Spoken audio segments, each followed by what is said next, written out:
Je laisse la parole maintenant à la présentation d'une autre séquence. Donc on va plonger dans le dur du bloc 2 avec une illustration de mise en œuvre d'une séquence pédagogique à partir donc du référentiel du guide, et vous allez avoir toute l'explicitation en fait de la démarche didactique, de la construction d'une séquence, mais avec comme focus et comme point d'entrée les compétences. Pas les savoirs. On commence par la tâche et les compétences qui sont au centre. Merci Anne. Donc, sur cette séquence pédagogique du bloc 2, en fait, bon, d'ailleurs, qui va se retrouver dans le bloc 3 aussi, même si on ne vous présentera pas exactement les mêmes choses. L'idée, c'est de bien vous dire que vous avez vu sur le référentiel des activités, puisque le bloc, les compétences, elles partent de ce que doit savoir faire un collaborateur juriste notarial. Donc, il fait un certain nombre d'activités. Vous voyez, première partie du tableau, quand vous avez le référentiel. Et à partir de là, il doit acquérir un certain nombre de compétences pour être capable de faire ces activités. Donc déjà, voilà, vous avez une séquence de cours à préparer, vous avez votre activité, et puis ensuite, vous avez une compétence à faire, à acquérir. Je vous dis, par exemple, déterminer le lien de filiation. Voilà, l'origine du lien de filiation, une compétence. À côté, vous avez donc des critères d'évaluation, on en reparlera, c'est-à-dire sur quoi va être évalué l'étudiant, mais ça donne beaucoup d'indications sur ce qu'il doit savoir faire. Il doit être capable de faire telle et telle chose. Et puis ensuite, vous avez les savoirs. Donc, il faut toujours réfléchir à partir de ce tableau. Activité, compétences, et puis ensuite, critères d'évaluation, savoir. Et une compétence ne peut s'acquérir que si elle est située. Située, ça veut dire dans une situation professionnelle. On est bien sur un diplôme professionnel, donc on ne peut acquérir et faire acquérir ces compétences que par rapport à une situation professionnelle. Donc, une fois que je connais la compétence à faire acquérir, je dois réfléchir à la situation professionnelle sur laquelle je vais faire travailler mes étudiants. Et nous, cette situation professionnelle, elle doit avoir, j'allais dire, deux caractéristiques. Elle doit nécessiter une réflexion juridique et elle doit s'appuyer sur une base documentaire juridique. Alors, qu'est-ce que c'est qu'une mise en situation d'acquisition des compétences ? On développe un petit peu. C'est d'abord la conjonction d'une ou de plusieurs tâches à réaliser, qui sont plus ou moins complexes. C'est-à-dire, je n'ai pas une situation professionnelle avec une tâche. Une activité professionnelle, c'est le cumul de plusieurs tâches. Bon, ça ne veut pas dire que quand je suis en phase d'apprentissage, je ne vais pas donner des tâches très simples. Je vais les décomposer, effectivement. Mais mon étudiant ne sera compétent que quand il saura aborder la totalité de la tâche. Et donc, on parle bien d'apprentissage progressif et spiralaire. Progressif parce que vous n'allez pas donner le sujet d'examen au mois de septembre de la première année. Évidemment, il ne saura pas. Donc, on va y aller progressivement. Et spiralaire, on l'a déjà expliqué plusieurs fois, on va y revenir régulièrement. Et ça, on aura toujours l'occasion de le faire, ne serait-ce que parce que dans le bloc 7, par exemple, on va avoir des notions juridiques qu'on va revoir ensuite dans les blocs 2 et 3. Et ça va donner l'occasion d'enrichir les situations professionnelles. Donc ça, c'est la première condition. On doit avoir un objectif de production et de résultat. C'est-à-dire que l'étudiant, il produit des choses. Alors, il ne va pas produire un acte tout de suite, là encore, mais il a toujours une production avec un indicateur de résultat. Il doit aboutir à quelque chose. Alors, la plupart du temps, au final, ce sera un acte. Et évidemment, il va y avoir des étapes dans l'apprentissage. Il y a un contexte technologique, informationnel, relationnel qui est donné. C'est-à-dire que, alors même si nous, on va faire une situation un petit peu courte. On n'a pas eu vraiment le temps on n'a pas le temps ce matin de trop développer et on n'a pas forcément donné tout ce contexte. Mais il faut le contexte technologique. En général, il y a le logiciel. Informationnel, on l'a dit, il y a forcément une base documentaire. Relationnel, déjà, on est forcément en relation avec le client et on peut être en relation avec les autres services de l'Office, mais aussi, on le sait bien, notamment sur le bloc 3, avec les services de l'immobilier, etc., de la publicité foncière, etc. Juste, oui. La situation professionnelle, c'est le moyen, en fait, de commencer à immerger le futur collaborateur dans la future étude, quoi. On va lui présenter tous ces paramètres-là et il va peut-être commencer à s'imaginer être en véritable situation professionnelle. Donc, peu à peu, on y vient et tous ces éléments-là font qu'on va le rassurer et on va le faire devenir autonome. Oui.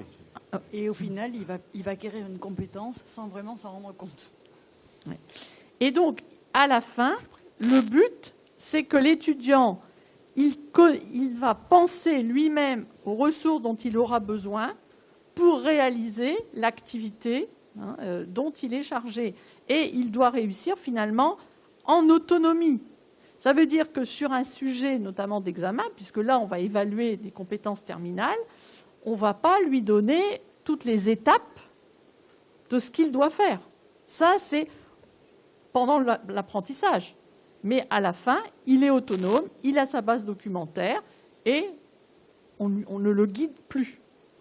Donc c'est ça que vous devez viser. D'où la nécessité forcément de les entraîner à ces situations et, comme le disait Patrick, à reproduire en fait le travail de l'étude. C'est vraiment ça, le fait d'acquérir des compétences professionnelles, on est en reproduction de ce qui se passe dans une étude et du travail qu'il aura ensuite à effectuer. Alors, sur les attendus pédagogiques du bloc 2, en fait, tout est lié. À partir du moment où on le met dans une situation professionnelle, on va lui demander de réaliser toutes les étapes, de respecter toutes les étapes de la situation professionnelle. Alors là, on imagine qu'on vient de lui confier un dossier. Eh bien, il va essayer, comme on l'a dit tout à l'heure en introduction, dans le bloc 2, on va lui demander de qualifier la situation juridique, de qualifier les personnes, les biens éventuellement, et de s'interroger sur toutes les pièces, toutes les formalités préalables, ce qu'on appelle nous les formalités préalables, qui seront nécessaires justement à la conduite de ce dossier. Alors pas forcément à la réalisation définitive de l'acte, mais à la conduite du dossier. Voilà. Donc, ça suppose qu'il conduise une analyse rigoureuse de ce dossier. D'accord ? Donc on va le presser un petit peu, on va lui dire maintenant, on a besoin de certaines pièces, elles sont indispensables, et on va lui laisser le choix, en fonction des documents qui seront mis à sa disposition, de les sélectionner et surtout de justifier les raisons pour lesquelles justement il utilise ces pièces-là ou ces formalités. Oui, le but est vraiment qu'ils comprennent pourquoi on utilise telle ou telle pièce ou pourquoi on n'a pas besoin de telle ou telle pièce. Donc il y a un effort d'analyse et de compréhension de la pratique notariale qui est nécessaire pour remplir la compétence attendue. Bien, alors, une phase de rédaction d'actes simples ou de clauses. Alors, évidemment, l'objectif final, c'est de lui permettre de rédiger des actes ou des clauses. Alors, on veut surtout éviter là le déroulement de la clause. Là. Je déroule les clauses, la trame. Ça, c'est insupportable. Ils ne comprennent pas, ils additionnent des clauses. Et alors, M. Megui disait il manque d'autonomie et ils ne comprennent pas toujours ce qu'ils font. C'est vrai, c'est vrai. Alors là, pour le coup, on va essayer de lui faire comprendre que ces clauses-là, elles ont une raison d'exister. Elles existent parce qu'il y a des textes, il y a des lois. Et c'est leur fondement, en fait. Donc, il faut qu'ils comprennent. D'ailleurs, on le fait quand on passe les APA dans le BTS actuel. On interroge sur la raison d'exister de ces clauses-là. Et souvent, c'est vrai qu'ils ont quelques difficultés à expliquer les tenants et les aboutissants d'une clause. Et le choix des clauses aussi. Oui, voilà, c'est ça. Pourquoi celle-là et pas telle autre? Donc, on sélectionne et on justifie surtout l'utilisation de clauses. Et puis, après, évidemment, une fois que l'acte ou que le dossier est terminé, eh bien, il faut pouvoir le clôturer, l'archiver et réaliser toutes les formalités, bien sûr, qui sont postérieures à ce dossier, à cet acte. Voilà. Donc, on le met vraiment en situation. Alors, on va illustrer donc ces attendus pédagogiques par une petite séquence de cours, entre guillemets, sur le choix du régime matrimonial. Alors, on a choisi ce thème-là car il suppose donc déjà des prérequis et c'est un thème qui est abordé, on va dire, on va vous proposer d'ailleurs une petite progression pédagogique vraiment succincte, mais plutôt en deuxième tiers de première année, les régimes matrimoniaux. Donc là, c'est le début des régimes matrimoniaux, ce qui suppose qu'ils aient déjà des connaissances sur le mariage et sur les personnes. Et c'est un thème qui nous a paru intéressant car ça permet de la réflexion aussi et de l'argumentation justement sur ce bloc 2. Et une approche spiralaire, évidemment. Ouais. Alors, on s'appuie en fait sur une des activités, l'activité 2. Vous vous rappelez, on avait listé tout à l'heure les 7 activités sur 6 lignes, avec union des unions. Donc là, nous sommes dans le cadre de la deuxième ligne, avec l'union. Alors, je ne vais pas relire le référentiel, vous l'avez, vous avez le guide pédagogique. On va en fait s'interroger sur justement le choix d'un régime matrimonial. Pourquoi on choisit un régime matrimonial? Et en fonction de la situation qui sera donnée, donc tout à l'heure vous verrez il y a une mise en situation, eh bien pourquoi on sélectionne tel ou tel régime matrimonial? Qu'est-ce qui fait qu'on va choisir ce régime matrimonial plutôt qu'un autre? Alors évidemment, il faut s'appuyer au-delà des activités ou des tâches du référentiel. L'activité, c'est un ensemble de tâches. Il faut s'appuyer sur les indicateurs d'évaluation de compétences. Donc, dans ces indicateurs d'évaluation de compétences, il y a quand même un préalable, c'est que si on veut choisir un régime matrimonial, il faut pouvoir connaître le régime matrimonial. Alors, il va falloir déterminer quels sont les régimes matrimoniaux que l'on peut éventuellement sélectionner. Et ensuite, une fois qu'on aura déterminé ces régimes matrimoniaux, il faudra pouvoir avoir les éléments justement pour choisir, justifier le choix du régime matrimonial. Voilà. Et une fois qu'on a ces éléments-là, eh bien, on va coller la situation professionnelle et remonter en fait le raisonnement et dire ben voilà, je choisis tel régime parce que dans ce régime il y a tels et tels éléments qui me permettent de dire que c'est profitable pour les clients. Voilà, en gros, la situation. Oui, ce qui permet donc de faire vraiment une analyse juridique d'une situation par l'étudiant. Et donc, il est acteur de la rédaction. Il sait pourquoi il rédige, par exemple, un contrat de séparation de biens ou, je sais pas, de communauté universelle. Il sait pourquoi. C'est pas parce qu'on lui a demandé de le faire. Il sait qu'on fait une séparation de biens dans tel ou tel cas parce que ça correspond à la situation patrimoniale, par exemple, des futurs mariés. Et il connaît les conséquences aussi, voilà. Bien sûr. Alors, dans cette séquence pédagogique, on a imaginé 2 phases. Une première phase qui va... alors, on a mis arbitrairement un volume horaire qui correspond en fait à 9 heures. Les 9 heures, ce sont les 9 heures hebdomadaires, les 9 heures hebdomadaires du bloc 2. Alors attention, ça ne veut pas dire qu'on va traiter les régimes matrimoniaux en 9 heures, ce n'est pas le but, mais c'est une première approche. Donc, spiralaire. Spiralaire, évidemment. Une première phase en 4 heures où on va tenter justement de mobiliser tous les savoirs nécessaires à ce choix de régime matrimonial. Alors, on ne va pas demander aux étudiants d'inventer, hors de question. Donc on va les aider à rechercher. Alors on n'est pas dans le cours magistral, c'est pas du tout l'objectif, mais ils vont devoir aller sélectionner les bonnes informations, constituer en fait des fiches de synthèse qui vont leur permettre de dresser les contours de chaque régime matrimonial utile pour la séquence qui est envisagée. D'accord ? Et qu'ils aient une trace écrite, justement, le but est qu'ils aient une trace écrite des différents régimes matrimoniaux, qu'ils constituent, qu'ils participent à la construction du cours eux-mêmes. Ensuite, il va y avoir une deuxième phase. Alors, bon, là, on verra peut-être plus tard pour cette deuxième phase, mais dans l'idée, c'est de justement leur faire déterminer quel est le régime qui s'appliquera le mieux à la situation professionnelle qui sera proposée lors de la séquence pédagogique. Voilà. Donc tout ça en 9 heures, vous allez voir, c'est quelque chose qui quand même est réalisable pour ce type d'exercice. Alors évidemment, bon, ben là, je vais vite. Hein. Ça suppose effectivement, quand on envisage les régimes matrimoniaux, qu'on ait des prérequis. Alors je reviens sur ce qu'a dit M. Meki tout à l'heure. Évidemment qu'il faut faire comprendre à nos étudiants que la déontologie est nécessaire. Hein. Elle est indispensable. Et je crois que quand même, au départ, à chaque fois qu'ils partaient en stage, et avant de partir en stage,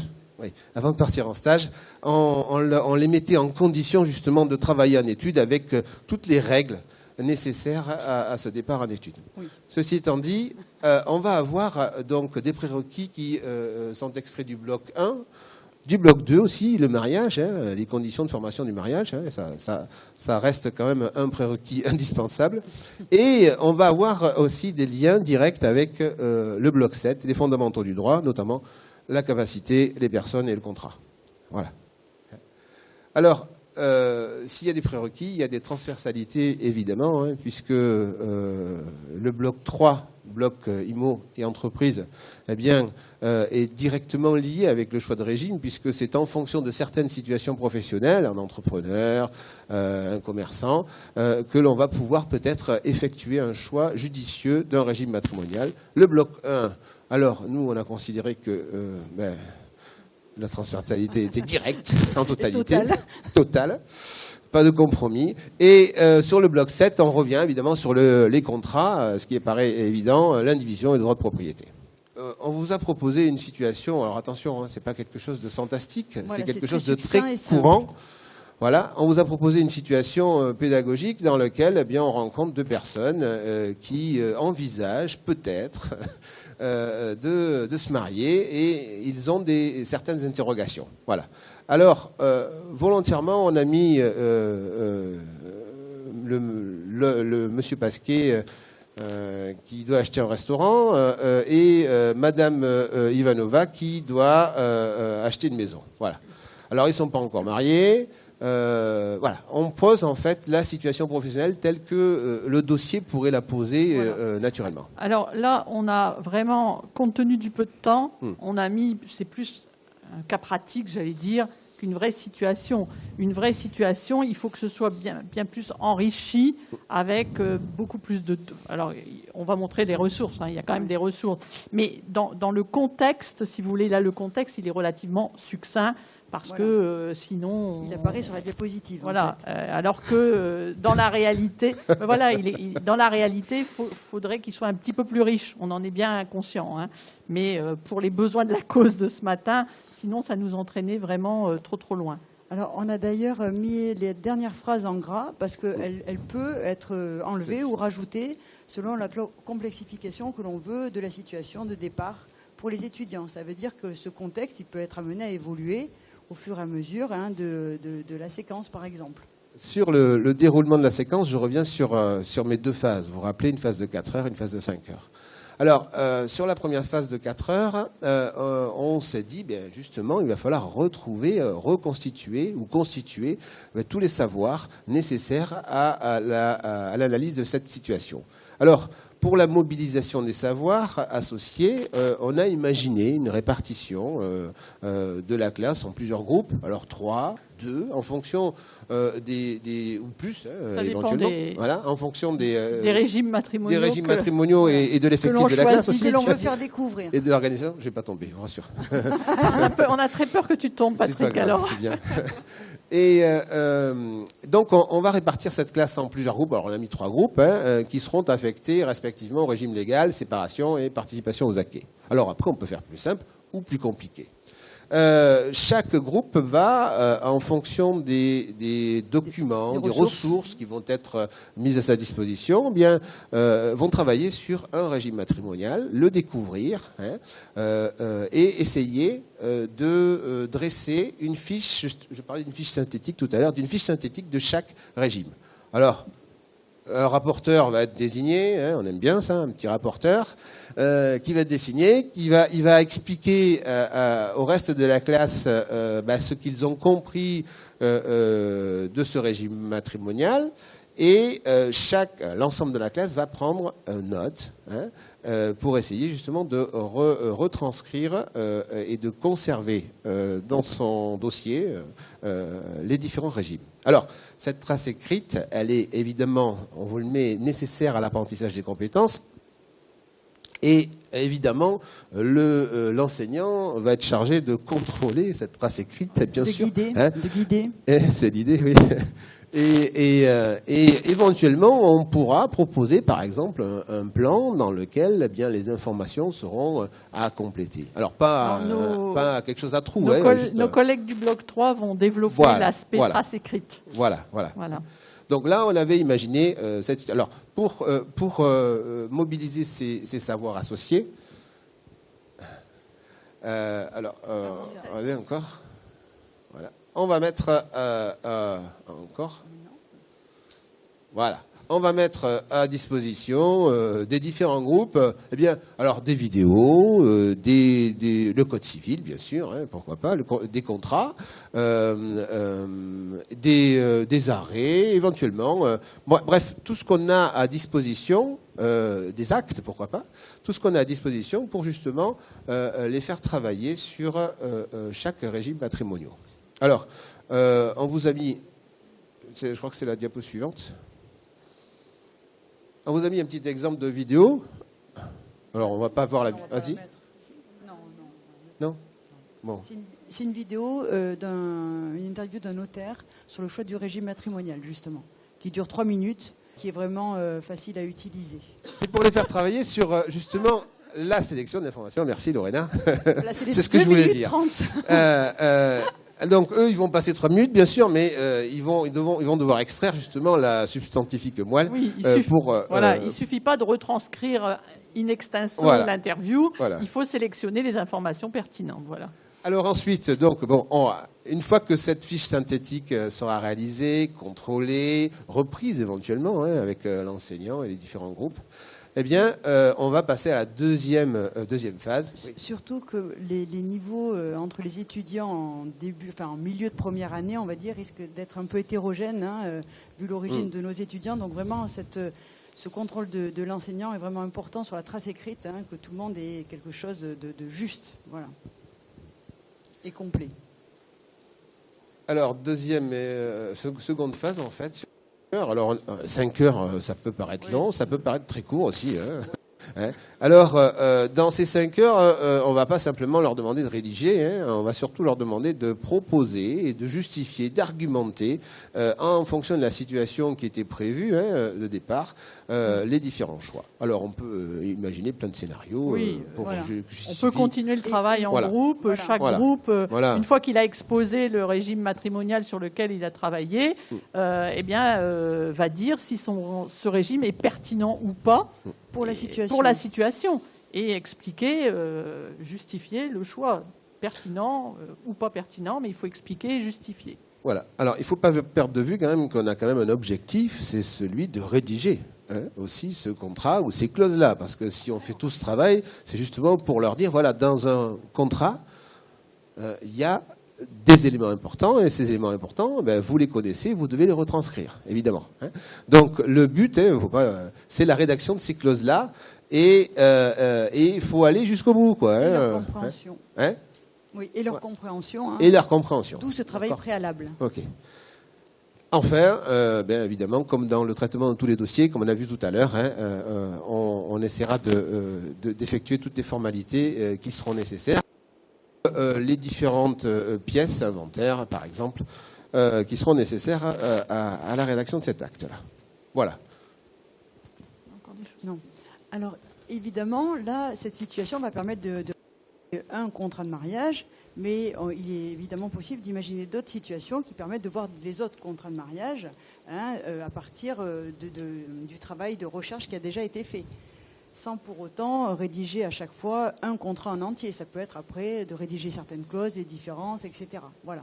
Donc c'est adaptable pour voir à peu près tous les régimes matrimoniaux d'un point de vue pratique et en partant d'une situation professionnelle réelle, didactisée, on va dire. Alors, pour préciser une petite chose, je discutais avec un enseignant tout à l'heure qui me disait qu'il avait lu le référentiel et que il allait devoir peut-être, on allait devoir tous ensemble peut-être se mobiliser un peu plus et aller chercher des informations chez des mises en situation, puisque ça va être quand même la base. Alors, oui, c'est vrai que la collaboration avec le notaire va être encore plus resserrée et importante. Et je crois qu'aussi, on va pouvoir se resservir peut-être de tout ce qui a été fait en APA, des dossiers qui ont été présentés à l'APA, pour peut-être commencer à construire nos situations professionnelles. Voilà, D'accord ? pour les didactiser Voilà. en fonction de la progression. Voilà. Et on peut reprendre ensuite les situations, puisqu'on a parlé d'enseignement spiralaire, pour complexifier, enrichir et revenir dessus à un autre moment. Vous avez remarqué que la dame, elle a un nom de famille d'origine slave. Eh bien, pourquoi pas introduire alors un élément d'extranéité, à un moment donné, quand on aura... Vous voyez, on peut comme ça... toujours complexifier. On pourrait imaginer ensuite que l'un des deux a des enfants d'un premier lit. Vous voyez, donc la situation, elle va être simple, et puis après, on peut revenir dessus et la complexifier à un moment donné quand on a avancé dans la progression. Et puis, on peut aussi enrichir ces situations avec les stages, les expériences de stage, évidemment. Je crois qu'il faut vraiment s'appuyer sur les stages pour construire ces séquences aussi. Là, on est vraiment parti de la situation où, vous voyez, les étudiants vont découvrir les régimes matrimoniaux, donc poser les savoirs, évidemment sans faire un cours, vous l'avez bien compris, le cours grand 1, le régime légal, grand 2, la séparation de biens, c'est fini ça. On va chercher effectivement des savoirs par des mises en situation qu'on travaille différemment, même si à la fin, il faut toujours que les étudiants aient une trace de ce cours. Parce qu'évidemment, il faut apprendre. Oui. Et ça n'exclut pas... Les savoirs sont nécessaires quand même. Voilà. On a parlé d'exercice de réinvestissement à un moment. Ça veut dire qu'il va falloir quand même retravailler faire des petits cas pratiques, des choses comme ça, sur les régimes matrimoniaux. Ça ne va pas rentrer tout seul non plus. Donc, il faut ancrer les notions. Et d'où l'intérêt. Donc, on pose les savoirs, ça, c'est ce qu'on a fait. Mais après, on y revient parce qu'on estime que ils ont leurs fiches ressources, ils ont acquis les savoirs, et on peut reparler à un autre moment dans un dossier. Évidemment, ça va ressortir, puisqu'il y aura des problématiques qui sont liées à la situation matrimoniale ou conjugale, si je puis dire, des personnes.